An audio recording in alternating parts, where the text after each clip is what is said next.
Hey guys, सभी मेरे प्यारे व्यूअर्स का वेलकम है वाईटी की एडिटोरियल क्लास में। बैंक पे बैंक इंडिया में डूबता जा रहा है। लक्ष्मी विलास बैंक अब इसकी बारी आई। इससे पहले यस बैंक डूबा था।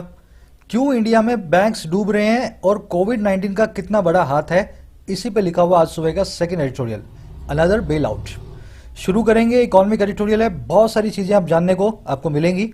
साथ ही इंग्लिश को सीखेंगे, ग्रामर, वोकैब और कॉम्प्रिहेंशन तीनों को मिक्स करके। तो आज आप जो सीखेंगे उसी पे बेस्ड है क्विज। आप इसको पहले ही सॉल्व करें, एबीसीडी एबीसीडी एबीसीडी अपने आंसर्स को कमेंट सेक्शन में अपडेट करें। अगर फोकस से देखा तो वीडियो के लास्ट में मैं लाइव करवाऊंगा, आप खुद से भी सॉल्व कर पाएंगे इसको, ठीक है ना। लाइव लास्ट में सॉल्व करेंगे वीडियो के। शुरू करें क्लास को। चलिए आइए कुछ नया सीखते हैं।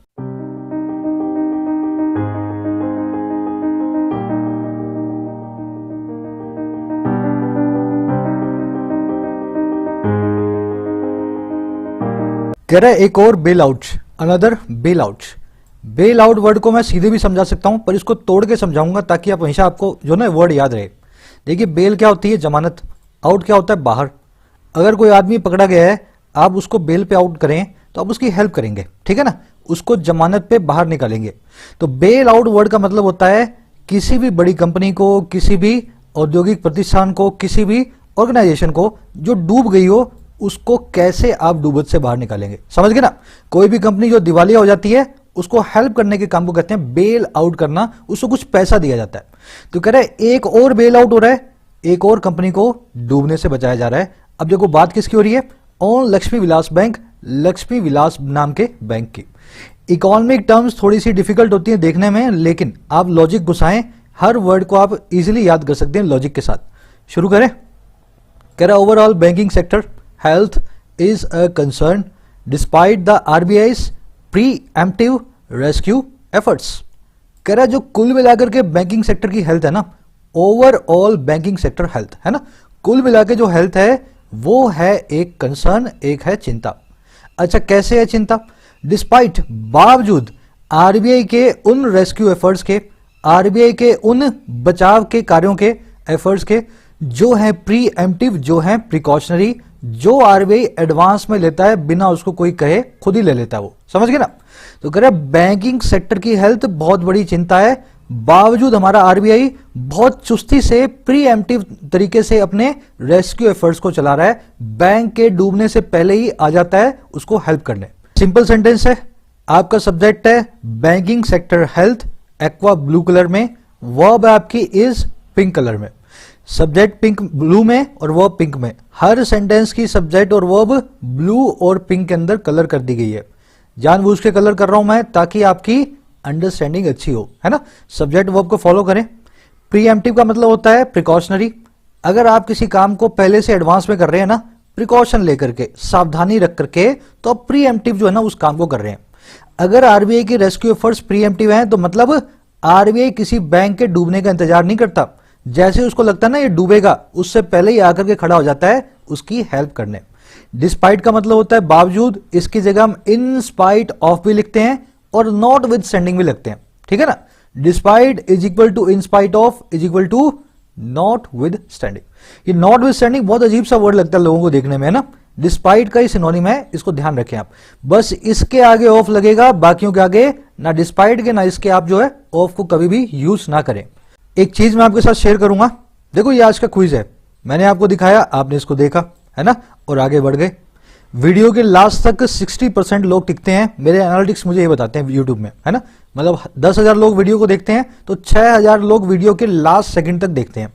अब देखो, 6,000 लोग इस क्विज को सोल्व करता हुआ मुझे देखेंगे, लेकिन मुझे लगता है उन 6,000 में से मुश्किल से 600 लोग हैं जो क्विज को वास्तव में खुद सोल्व करते होंगे।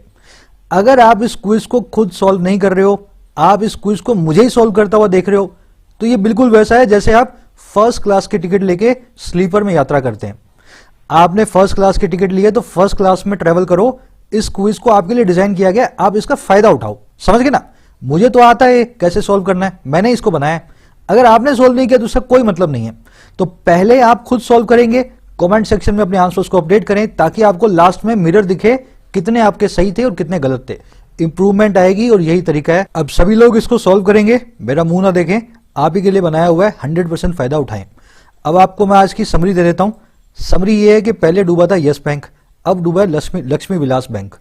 लक्ष्मी विलास बैंक के डूबने से पहले ही आरबीआई आ गया और इसको ना एक सिंगापुर के बैंक के साथ इसने मर्जर भी करवा दिया। अब वो बैंक लक्ष्मी विलास बैंक को इंडिया में चलाएगा। इसके डिपॉजिटर्स को फायदा नुकसान नहीं होगा, जो अगर आपने एक भी रुपया इस बैंक में जमा कराया था वो रुपया आपको वापस मिल जाएगा। अपना एडिटोरियल क्या कह रहा है? कह रहा है इतना मुस्तैद आरबीआई है अपने देश में, इतना एफिशिएंट है, इसको पहले से ही मालूम चल जाता है क्या होने वाला है और पहले ये खड़ा भी होता है रेस्क्यू एफर्ट्स करवाने के लिए।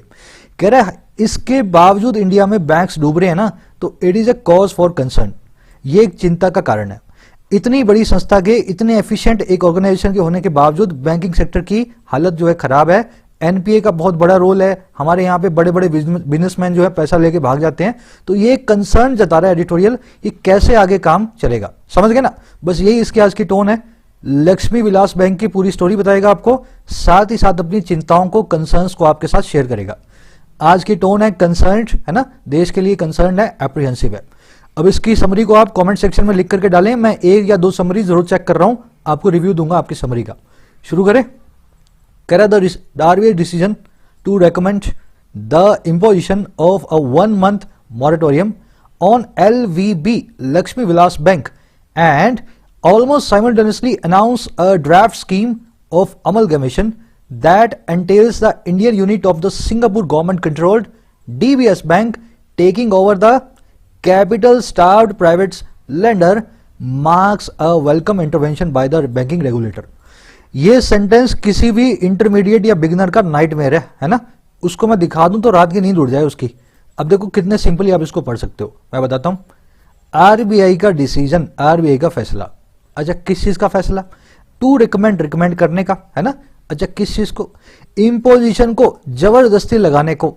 इम्पोजिशन मतलब जबरदस्ती लगाना। अच्छा किसको लगाना है? 1 महीने के मॉरेटोरियम को, 1 महीने के सस्पेंशन को। मॉरेटोरियम का मतलब है 1 महीना इस बैंक में जो भी पैसा जमा कराया अब उसको भूल जाओ, मॉरेटोरियम आपका। कह रहा आरबीआई का जो डिसीजन है लगा देने का, रिकमेंड करने का कि इंपोज किया जाए 1 महीने का जबरदस्ती मॉरेटोरियम एलवीबी नाम के बैंक पे, लक्ष्मी विलास बैंक पे, और लगभग साइमल्टेनियसली, लगभग उसी वक्त अनाउंस करने का ये डिसीजन है, जो अनाउंस करने का एक ड्राफ्ट स्कीम को, एक कच्ची स्कीम को। और स्कीम किसकी है? एमलगमेशन की, मर्जर की, मिल जाने की। अच्छा कौन सा मर्जर है? जो कि एंटेल करता है, जो कि जरूरी बनाता है। और किस चीज को? इंडियन यूनिट जो है सिंगापुर गवर्नमेंट कंट्रोल की, कंट्रोल्ड बैंक की, डीबीएस बैंक की, है ना। डीबीएस बैंक जिसको सिंगापुर की सरकार कंट्रोल करती है, उसकी इंडियन गवर्नमेंट, उसके इंडियन यूनिट को। और वो क्या करेगी? टेक ओवर करेगी, अपने कब्जे में लेगी। किसको? इस कैपिटल के भूखे, इस कैपिटल के स्टार्व्ड प्राइवेट लेंडर को, जो है एलवीपी को। कह रहे ये जो डिसीजन है ना, अब इसकी वो भाई मार्क्स, ये डिसीजन मार्क करता है, ये डिसीजन निशान बनता है एक बहुत ही वेलकम इंटरवेंशन का, एक बहुत ही स्वागत भरी दखल अंदाजी का। और किसके द्वारा? बैंकिंग रेगुलेटर के द्वारा, रिजर्व बैंक ऑफ इंडिया के द्वारा। रिपीट कर रहा हूं एक बार, डरना मत, सारे पीस को मैं जोड़ के बता रहा हूं, ठीक है ना। देखो आरबीआई के डिसीजन आया 2 चीजों के लिए।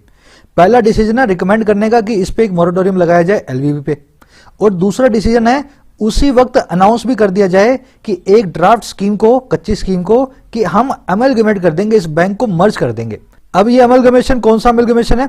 जो कि एंटेल करता है, जो कि रिजल्ट निकाल के लाता है, जो कि जरूरी बनाता है या लीड टू करता है हमें ये जो सिंगापुर का डीबीएस बैंक है ना, उसकी इंडियन यूनिट के टेक ओवर करने की तरफ। तो इस सिंगापुर के बैंक की जो इंडियन यूनिट है, जो इंडियन सब्सिडरी है, वो टेक ओवर करेगी इस कैपिटल के भूखे प्राइवेट लेंडर को, एलवीबी को, है ना। आज की डेट में इसमें कैपिटल 1 पैसे की नहीं बची है।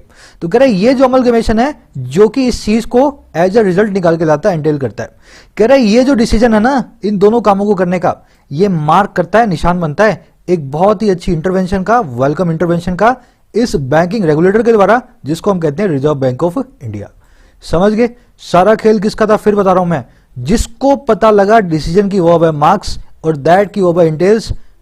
या यूं कहूं जिसको ये पता नहीं लगा उसको ये सेंटेंस पढ़ना बहुत मुश्किल काम है।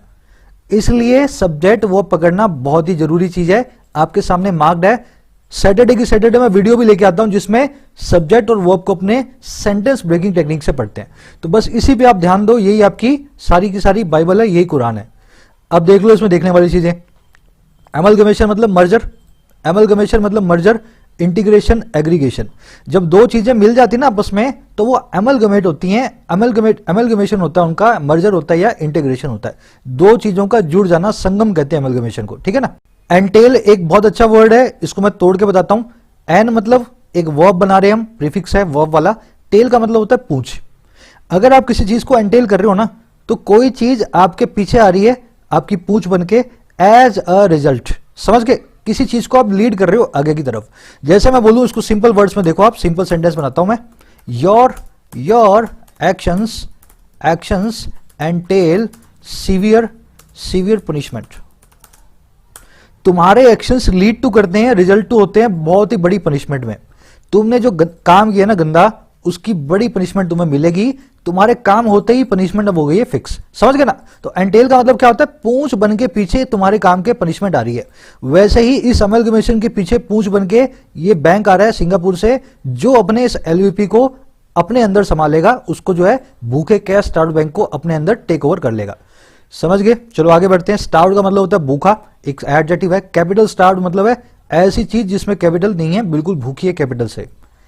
कह रहे the well choreographed move will protect the interest of the depositors and employees, while shareholders will see the value of their holdings written off once the merger is operationalized। ये अच्छा सेंटेंस है। कह रहे जो वेल कोरियोग्राफ्ड मूव है ना, जो well planned move है, वेल ऑर्केस्ट्रेटेड मूव है, जिसको अच्छे से प्लान किया हुआ है, कह रहे प्रोटेक्ट करेगी भलाई को उन डिपॉजिटर्स के, उन लोगों के जिन्होंने बैंक में पैसा जमा कराया है, और इंप्लॉइज का, उन लोगों का जो बैंक में काम करते हैं। कह रहे ये मूव बड़े अच्छे से दोनों के इंटरेस्ट और भलाई को प्रोटेक्ट करेगी। जबकि जो शेयर होल्डर है बैंक के, जिन्होंने बैंक के शेयर खरीदे हुए हैं, वो देखेंगे कि उनकी वैल्यू जो है ना होल्डिंग्स की, वो राइट ऑफ हो रही है, जीरो हो रही है। और कब? जब मर्जर ऑपरेशनलाइज होगा, जब मर्जर अपनी पूरे ऑपरेशंस में आ जाएगा। समझ गए सेंटेंस को। जैसे ये मर्जर होगा ना, अगर आपने बैंक में 1 लाख रुपया या 10 लाख रुपया या 5 लाख रुपया या 2 रुपए जो भी जमा कराया है, आप डिपॉजिटर हो, आपके वो पैसे आपको मिल जाएंगे। अगर आप बैंक के एम्प्लॉई हो, 1 महीने 2 महीने या 6 महीने जितने महीने की सैलरी बाकी है वो सैलरी आपको मिल जाएगी। लेकिन अगर आपने बैंक के शेयर खरीदे हुए हैं, उनकी वैल्यू राइट ऑफ हो जाएगी, जीरो हो जाएगी जैसे ही मर्जर ऑपरेशनलाइज होगा। इसीलिए कंपनी डूबती है तो शेयर होल्डर्स डूब जाते हैं, क्योंकि उनके शेयर्स को नई वाली कंपनी राइट ऑफ कर देती है। राइट ऑफ का मतलब ये होता है किसी चीज की वैल्यू को जीरो करना, समझ गए ना। चलो आगे बढ़ते हैं। ये राइट ऑफ वैसे इकोनॉमिक टर्म है, मैं इसको ज्यादा अंदर नहीं जाऊंगा डिटेल में। अकाउंटिंग वाले इस टर्म को जानते होंगे, जो बीकॉम कर रहे हैं ना, उनको पता होगा राइट ऑफ क्या होता है। कह रहे coming just about 8 months after another flailing private lender Yes Bank was rescued by RBI orchestrated capital infusion, the Karur based banks proposed bailout signals that the regulator is keen to proactively step into ward of risk to wider financial stability। लंबा sentence है, simple sentence है। Coming आते हुए, महज just about, महज लगभग 8 महीने है ना। और किसके बाद 8 महीने? एक दूसरे फ्लेलिंग प्राइवेट सेक्टर के यस बैंक के बाद। फ्लेलिंग का मतलब है हवा में झूलता हुआ, अधर में झूलता हुआ, अनस्टेबल। कह रहे महज 8 महीने के बाद आते हुए, और 8 महीने एक प्राइवेट लेंडर के फ्लेल करते हुए, प्राइवेट लेंडर के, जिसको प्राइवेट लेंडर यस बैंक को वॉज रेस्क्यू किया गया था, बचाया गया था। और किसके द्वारा बचाया गया था? आरबीआई के द्वारा प्लान्ड ऑर्केस्ट्रेटेड कैपिटल इन्फ्यूजन के द्वारा।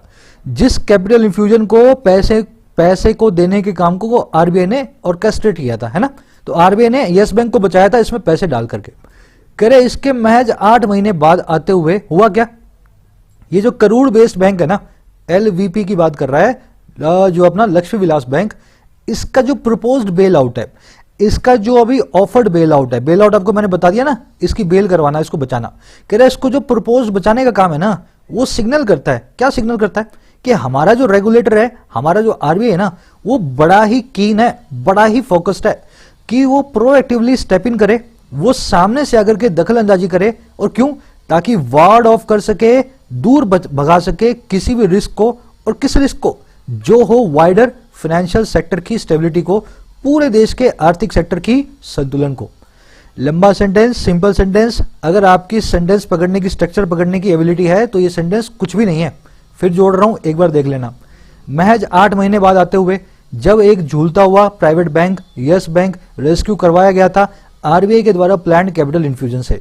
कह रहे इसके महज 8 महीने बाद आते हुए ना ये करोड़ बैंक का जो बेल आउट है, इसके महज 8 महीने के बाद आने वाला करोड़ बैंक का जो बचाने का काम है, ये सिग्नल हमें यही करता है कि हमारा आरबीआई जो है बड़ा ही फोकस्ड है, कीन है कि ये सामने से आकर के स्टेप इन करेगा, अपने आप आकर के दखल अंदाजी करेगा कि ये वार्ड ऑफ कर सके, दूर भगा सके किसी भी जोखिम को जो पूरे देश की इकोनॉमी को, वाइडर फाइनेंशियल जो सेक्टर की स्टेबिलिटी को। अब समझ गए?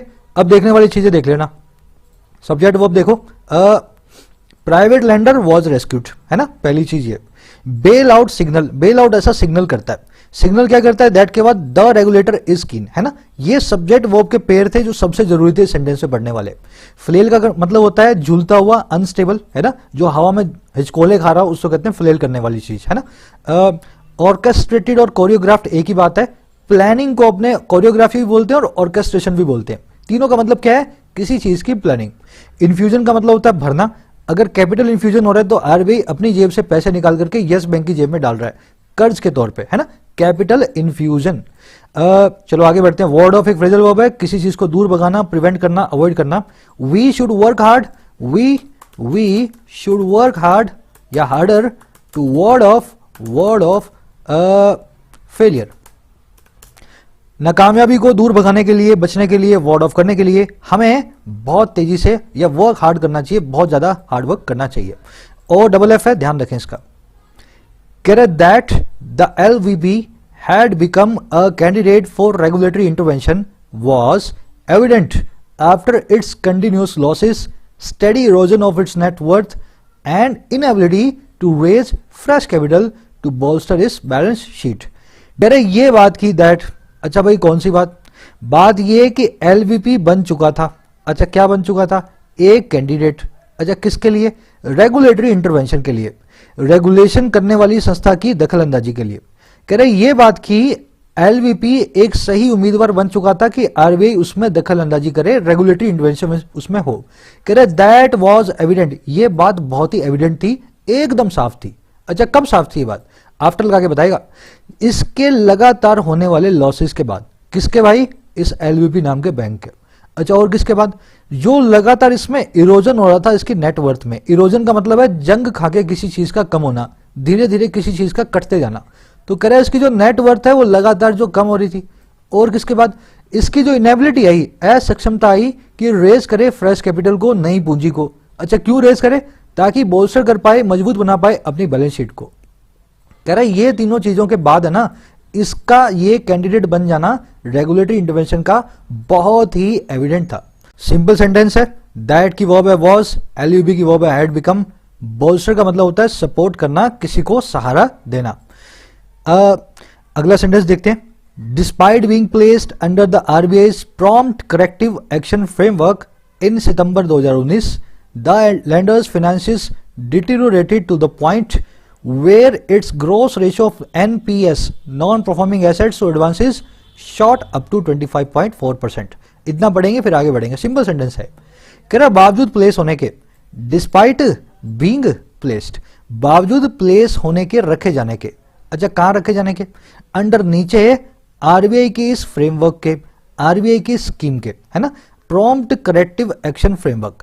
कह रहे बावजूद आरबीआई की इस स्कीम के नीचे आने के। और कब स्कीम थी, कब नीचे आया इसके? सितंबर 2019 के अंदर। स्कीम में क्या होता है, जिसका भी नाम पड़ जाए जिस भी बैंक का, आरबीआई उस पर 24 घंटे निगरानी करता है, उसको लगता है ये बैंक डूबने वाला है। कह रहे बावजूद आरबीआई की इस लिस्ट में नाम जुड़ जाने के हुआ क्या? ये जो लेंडर था ना इसके फाइनेंसिस डिटेरियोरेट हुए, इसका पैसा कम हुआ, फाइनेंसिस और खराब हुए टू द पॉइंट, उस हद तक। अब कौन सी हद है वो? जहां पे इसका ये वाला ratio, gross ratio of non performing assets to advances, जहां पे इसका ये वाला रेशो शॉर्ट अप कर गया, अचानक से बढ़ गया 25.4% पे। और कब? मार्च 2020 के अंदर। अच्छा और क्या हुआ? And the tier 1 capital ratio turned a negative 0.88% at the end of that quarter. और ये दूसरा वाला जो रेशियो है ना, ये इतना नेगेटिव हो गया उस क्वार्टर के एंड पे। अब कोई ध्यान दे तो मुझसे पूछे सर ये रेशियो है क्या, मुझे जानने की जरूरत है क्या? नहीं है आपको जानने की जरूरत। देखो ये जो आपके आरसी में ना इस तरह की चीजें आएंगे ना, यहाँ पे आंकड़े लिखे होंगे, बस इन आंकड़ों को आपको देखना है, समझ गए ना। इन पे क्वेश्चन बन सकते हैं आरसी के अंदर आपको इनके अंदर नहीं घुसना है कि कैपिटल रेशो क्या होता है, non performing assets to advances ratio क्या होता है। ये सारे के सारे कॉमर्स के कॉन्सेप्ट्स हैं, आप सिर्फ इसका मतलब निकाल लो, बाकी जो है ना आपको आगे बढ़ जाना है। समझ गए? सिंपल सेंटेंस है, डिस्पाइट एक प्रपोजिशन है, इसका ऑब्जेक्ट है बीइंग नाम का जीरेंट। अब कोई मुझसे सवाल ये मत पूछना सर जीरेंट क्या होता है, हमें पढ़ा दो। पढ़ा चुका हूं, ग्रामर सीरीज में अच्छे से कवर्ड है, इसके सारे कॉन्सेप्ट्स कवर्ड हैं। तो वहां पे अगर आप नहीं देख रहे हो तो कमेंट में तो क्या सिखाऊंगा आपको, है ना। सब्जेक्ट वो पकड़ लो, आगे बढ़ते हैं। The capital ratio subsequently worsened to -4.85% by the end of सितंबर, tipping the central bank's hand. कह रहा है जो कैपिटल रेशियो है सब्सिक्वेंटली, इसके बाद, इस पूरे घटनाक्रम के बाद जो कैपिटल रेशियो है ये वर्सन हो गया और खराब हो गया, और कहां पे आ गया? -4.85%। और कब आया? सितंबर के एंड में। अच्छा, और कैसे आया? टिप करते हुए सेंट्रल बैंक के हैंड को, सेंट्रल बैंक को मजबूर करते हुए। सेंट्रल बैंक सितंबर के अंदर इतना मजबूर हो गया कि उसने सोच लिया अब तो इसको बचाना ही पड़ेगा, कैपिटल रेशियो माइनस में आ रहा है प्लस होने की बजाय। समझ गए सेंटेंस को? अगेन कैपिटल रेशियो में अंदर घुसने की जरूरत नहीं है, ये ग्राम जो ना इकोनॉमी का कॉन्सेप्ट है, आप सिर्फ इतना समझो हुआ क्या। अब देखने वाला वर्ड देखो, tipping the central bank's hand. देखो इसका मतलब क्या होता है। आप किसी के हैंड को टिप कर रहे हैं, टिप का मतलब होता है मोड़ना। मैं आपका हाथ पकड़ूं और मरोड़ूं, क्या होगा इसका मतलब? मैं आपसे किसी काम को करवाने के लिए मजबूर कर रहा हूं आपको। जानते हो ना, किसी का हाथ पकड़ के मरोड़ के अपने उससे काम करवाते हैं। तो टिप समवन हैंड का मतलब होता है किसी को मजबूर करना किसी काम को करने के लिए। तो आरबीआई को मजबूर करते हुए ये कम हुए, आरबीआई मजबूर हो गया, टिप हो गया उसका हैंड कि अब तो इसको बचाना ही पड़ेगा। लेकिन टिप द हैंड का एक और मीनिंग भी होता है, एज अ इडियम। इसका मतलब होता है अपने प्लान को अनइंटेंशनली बता देना। जब आप कार्ड्स खेल रहे हो, पत्ते खेल रहे हो, आपने अपना हैंड टिप किया, हल्का सा हाथ को मोड़ा, किसी को आपके कार्ड दिख गए, उसको मालूम लग गया आपके पास सिक्का है, दुक्का है, पंजी है, जो भी है, तो आप वहां भी अपने हैंड को टिप करते हो। तो इसके दोनों ही मतलब हैं, आपको अपने विवेक से चूज करना है कौन सा मतलब लगेगा। अब यहां पे आरबीआई कोई अपने प्लान को जबरदस्ती या गलती से नहीं बता बैठा है, यहां पे मजबूर हुआ है आरबीआई, तो हमें पहला वाला मीनिंग लेना है instead of the second one. आगे बढ़े, लॉजिक के साथ मैंने आपको बता दिया हाथ को मोड़ने के दोनों ही काम हो सकते हैं। अपना या तो पत्ता दिखा देना, पत्ते खोल देना, या आपका कोई हाथ मरोड़े, आपसे कोई काम जबरदस्ती करवाए। आगे बढ़े, कह रहा overall banking sector health however remains a significant concern notwithstanding this latest rescue effort. कह रहा कुल मिलाकर के जो बैंकिंग सेक्टर की हेल्थ है हालांकि बनी हुई है एक बहुत ही बड़ा कंसर्न। और कैसे? बावजूद इस लेटेस्ट रेस्क्यू एफर्ट के, बावजूद इस सबसे नए रेस्क्यू के एफर्ट के। तो कह रहा है कितना भी आरबीआई आगे जा जाकर के बैंकों को बचा ले, लेकिन बैंकिंग सेक्टर की हेल्थ अपने आप में एक बहुत बड़ी चिंता का कारण बनी हुई है, a significant concern. Not with standing ऊपर बताया था ना, डिस्पाइट, इन स्पाइट ऑफ और नॉट विथ स्टैंडिंग, तीनों का मतलब एक ही है, बावजूद। ये कनेक्टर्स में बहुत काम आता है। एक क्वेश्चन भी आज मैंने बनाया है कनेक्टर्स वाला, बैंक में बहुत आ रहा है, आप क्विज में सॉल्व करोगे तो नॉट विथ स्टैंडिंग वहां पे आपको लगाना पड़ेगा। कह रहा on Wednesday Gita Gopinath the IMF chief economist flagged the wide ranging damage the कोविड-19 pandemic had inflicted on the global economy and warned of deeper legacy scars. कह रहा ऑन वेडनेसडे बुधवार को, ये जो बंदी है गीता गोपीनाथ, और कौन है? IMF की चीफ इकोनॉमिस्ट है, IMF की सबसे बड़ी अर्थशास्त्री है, इंडियन लग रही है मुझे, गीता गोपीनाथ है ना। तो कह रहा बुधवार को इन्होंने फ्लैग किया, बुधवार को इन्होंने सबका ध्यान खींचा, फ्लैग करके ध्यान खींचा, और किसकी तरफ? बहुत ही बड़ी रेंज वाले डैमेज की तरफ, बहुत ही बड़े आकार वाले नुकसान की तरफ। और कौन सा नुकसान? जिसको कोविड-19 ने इन्फ्लिक्ट किया है, जिसको कोरोना ने सबके ऊपर लगाया है। और किसके ऊपर लगाया है? दुनिया भर की इकोनॉमी पे, अर्थव्यवस्था पे। तो कह रहा है वेडनेसडे को इस बंदी ने कोविड-19 का ग्लोबल इकोनॉमी पे जो नुकसान है उसको फ्लैग किया, उसको सबके सामने लाई। और इसने क्या किया? एंड लगा के बता रहा है, इसी बंदी गीता गोपीनाथ ने वार्न किया, और किस बारे में? बहुत ही डीपर लेगेसी स्कार्स के बारे में, बहुत ही गहरे विरासत में मिलने वाली चोटों के बारे में। इसका कहना यह है कि कोविड-19 आज चला जाए, लेकिन इसकी जो चोटें हैं दुनिया भर की इकोनॉमी पे, वो एक विरासत के तौर पे आप 15-20 साल बाद भी देखोगे। तो इसने वार्न करके बताया बहुत डीप विरासत में मिलने वाली चोट भी कोविड-19 से हमें मिलेगी। अब ये चोटें बता रही है कौन सी हैं? More stress on corporate balance sheets and government burden with large date.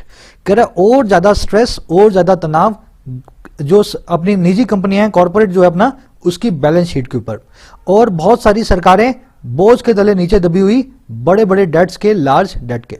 तो कह रहे ये होगा कोविड 19 से 50 साल बाद, 40 साल बाद आप देखोगे ना, तब भी आपको दिखेगा कि कोविड के कारण ये देश की सरकार आज भी बर्डनड है और ये कंपनी आज भी अपनी बैलेंस शीट से जूझ रही है। समझ गए सेंटेंस को? फ्लैग वर्ड मैंने परसों ही करवाया है खबरी पे। इसका मतलब होता है ड्रॉ करना अटेंशन को। इसका एंटोनिम होता है मेक लाइट ऑफ। जब मैं किसी चीज को फ्लैग कर रहा हूं ना, तो मैं आपकी अटेंशन उसकी तरफ ला रहा हूं, लेकिन जब मैं किसी चीज को मेक लाइट ऑफ कर रहा हूं ना, मैं उसकी तरफ से सबकी अटेंशन को हटा रहा हूं। तो इसका एंटोनिम है फ्लैग का make light of something. Legacy, विरासत, हेरिटेज। स्कार का मतलब होता है चोट। चलिए आगे बढ़ते हैं। हाँ, कह रहे for all it's liquidity bolstering measures since March, the RBI now faces the prospect of having to maintain a heightened vigil over scheduled commercial banks as well as non-banking financial companies and mortgage lenders. इतना पढ़ेंगे, लंबा sentence है, आगे हो गया। चलो कह रहे given the threat of contagion from a failure here. कह रहे फॉर के लिए, सारी की सारी ऑल, इसकी लिक्विडिटी bolstering मेजर्स के लिए, इसके नकदी को सपोर्ट करने वाले कदमों के लिए। कह रहा है अपने सारे के सारे कदम जो इसने उठाए हैं ना लिक्विडिटी को बोल्स्टर करने वाले सिंस मार्च से लेकर के, कह रहे इन सब के लिए अब आरबीआई जो है ना फेस करता है, सामना करता है उस लाइकलीहुड, उस प्रोस्पेक्ट, उस संभावना का जो है इस मजबूरी की, हैव टू की, और मजबूरी है मेंटेन करने की। और किसको? एक बहुत ही बड़ी चढ़ी विजिल को, बहुत ही बड़ी चढ़ी जो है विजिल का मतलब होता है निगरानी, है ना, बड़ी चढ़ी विजिल को। और विजिल किसके ऊपर करनी है? शेड्यूल कमर्शियल बैंक्स के ऊपर करनी है, जो अपने कमर्शियल बैंक है, प्राइवेट और सरकारी।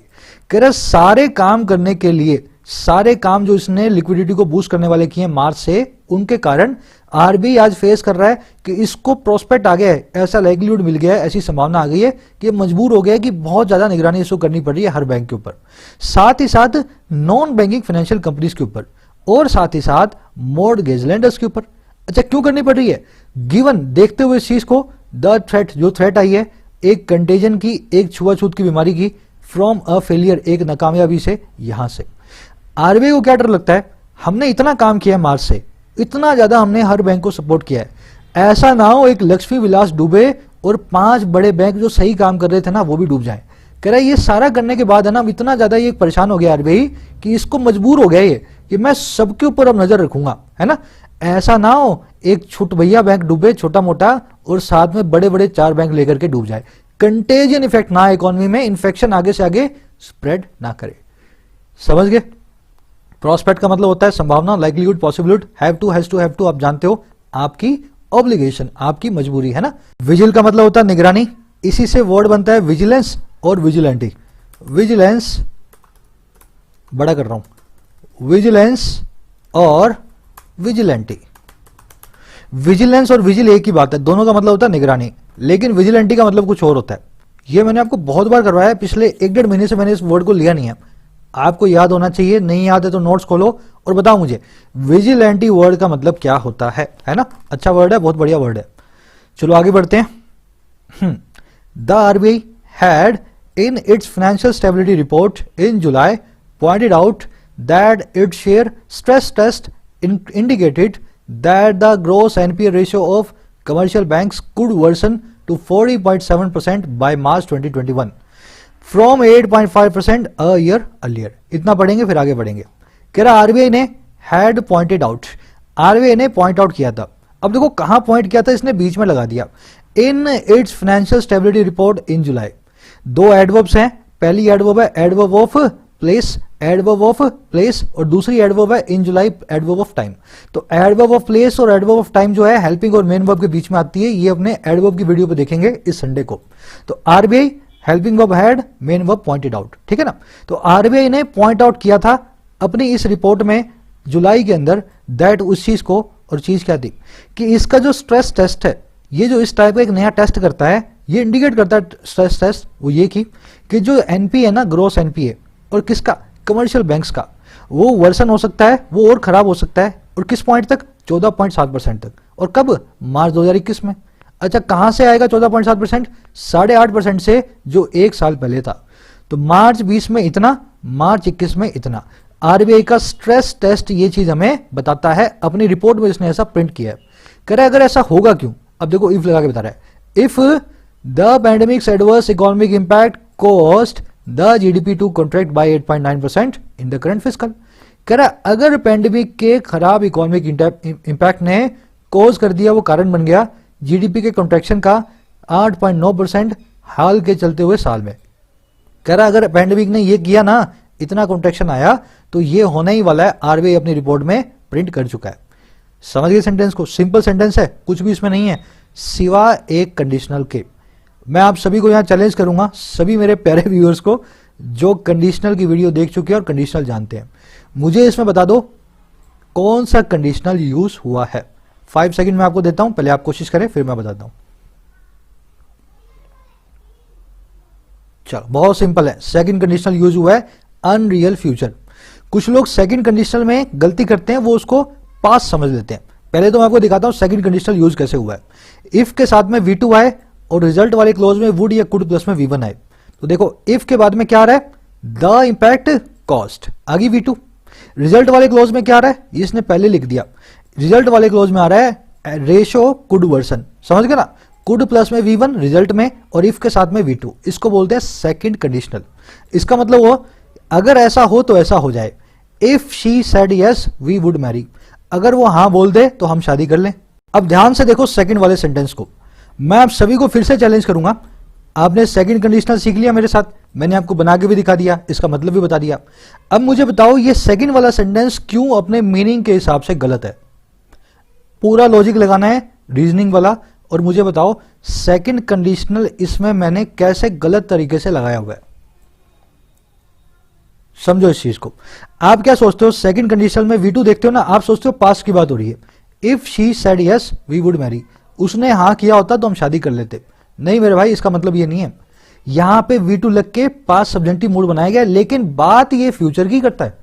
अगर वो हाँ बोल दे तो हम शादी कर ले, समझ गए ना। सेकंड कंडीशनल बताता है एक अनरियल फ्यूचर को, उसके हाँ बोलने का कोई चांस नहीं है, इसलिए मैं यहां यूज कर रहा हूं सेकंड कंडीशनल को। अगर उसके हाँ बोलने का चांस है तो मैं यूज करूंगा फर्स्ट कंडीशनल को, लेकिन पास्ट की नहीं, हम बात करते हैं फ्यूचर की। ध्यान से देखो सेंटेंस को, यहां भी सेकंड कंडीशनल है, मतलब क्या निकल रहा है, अगर चाइना इन्फॉर्म कर दे दुनिया को वक्त रहते तो दुनिया में कोई कोविड-19 ना हो। एक्चुअल में हम कहना चाह रहे हैं कि चाइना ने इन्फॉर्म किया होता दुनिया को तो कोई कोविड-19 ना होता। अगर हम पास्ट की बात कर रहे हैं ना, तो सेकंड कंडीशनल का इस्तेमाल यहां पे गलत है। मुझे क्या करना चाहिए, अनरियल पास्ट के लिए थर्ड कंडीशनल को यूज करना चाहिए। तो मुझे क्या करना चाहिए, यहां पे हैड ऐड करना चाहिए, if China had informed everyone in time, और यहां पे लगाना चाहिए वुड हैव बिन। अब ये बन जाएगा थर्ड कंडीशनल, है ना। अगर चाइना ने इन्फॉर्म किया होता पास्ट में तो कोई कोविड-19 ना होता आज, समझ गए ना। तो इस तरीके से मुझे इसको लिखना चाहिए। इनफैक्ट ये मिक्स कंडीशन बनेगा, यहां पे मुझे वुड भी डालना चाहिए क्योंकि कोविड-19 तो आज भी जिंदा है। अब मुझे एक बात बताना सच्चे ठंडे दिमाग से, अगर आपने कंडीशनल्स को इन डेप्थ नहीं पढ़ा है तो क्या आप मुझे बता सकते थे ये सेकंड कंडीशन यहां गलत था, ग्रामर के हिसाब से सही था, मीनिंग के हिसाब से गलत था। इसलिए बोलता हूं सिस्टमैटिक स्टडी जरूरी है। खाली फॉर्मूले रट के जाते हो, 1500 2000 एग्जाम में 10 भी नहीं लगेंगे तुमसे, प्रेशर वाली कंडीशन में। इसलिए लॉजिक के साथ ग्रामर सीखो, पूरी सिखा चुका हूं, फॉलो करो ग्रामर प्लेलिस्ट को। चलो आगे बढ़ते हैं। कह रहे in October the bank forecast India's GDP would shrink by 9.5% and earlier this month cautioned that lurking around the corner was the major risk of stress intensifying among the households and firms that could spill over into the financial sector। कह रहा अक्टूबर में, इन अक्टूबर हुआ क्या, bank ने forecast किया, bank ने predict किया, भविष्यवाणी की।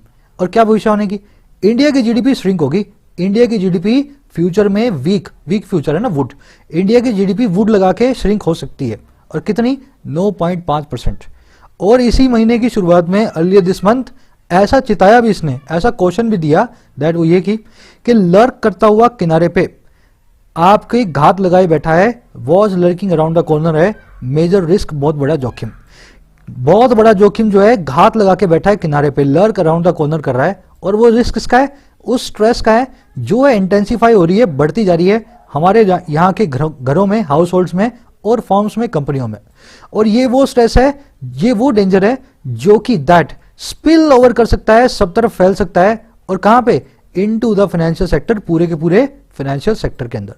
रिपीट कर देता हूं सेंटेंस, अच्छा सेंटेंस है।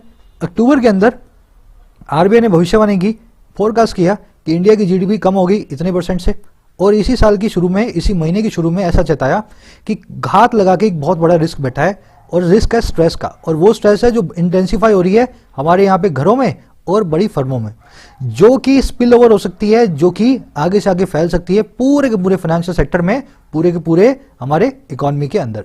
ये फाइनेंशियल सेक्टर वर्ब नहीं है, इसको मैं अलग कर देता हूँ रंग। अच्छा समझ गए ना, सब्जेक्ट वर्ब पकड़ो।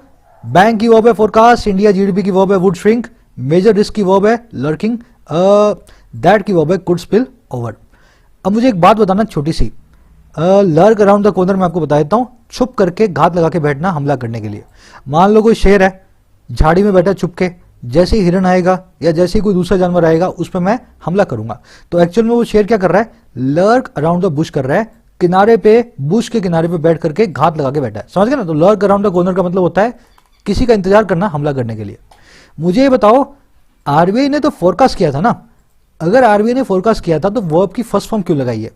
भाई जीडीपी कम होगी ऐसा होगा, तो ये अक्टूबर में कर चुका है फोरकास्ट, यहां पे V2 यूज क्यों नहीं हुई, V1 क्यों यूज हुई है?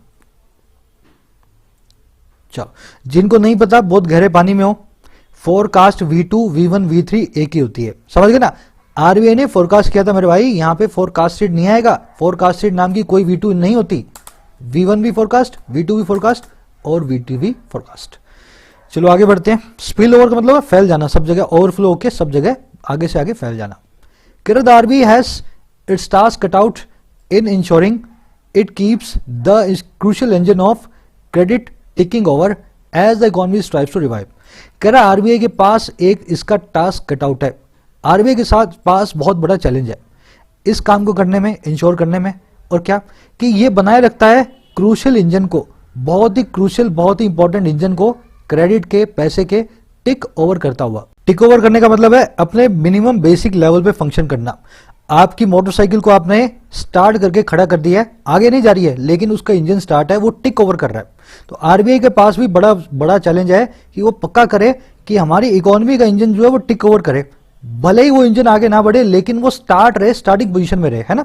कह रहा कैसे होगा ये काम, जैसे ही इकोनॉमी स्ट्राइव होती है, इकोनॉमी कोशिश करती है रिवाइव होने की, फिर से जिंदा होने की। तो इकोनॉमी अभी मरी हुई है, डूबी हुई है, जैसे ही रिवाइव हो तब तक इंजन को स्टार्ट रखे, टिक ओवर कराता हुआ रखे, जैसे ही इकोनॉमी जिंदा हो इंजन जो है फुल फ्लो के अंदर चौथे गियर में आगे भागे। तो RBI has its task cut out. समझ गए, स्ट्राइव करना मतलब किसी काम को करने की कोशिश करना, अटेम्प्ट करना, ट्राई करना, ऐसे करना। टिक ओवर करने का मतलब होता है, बता दिया मैंने आपको, है ना, पूरी एनालॉजी के साथ।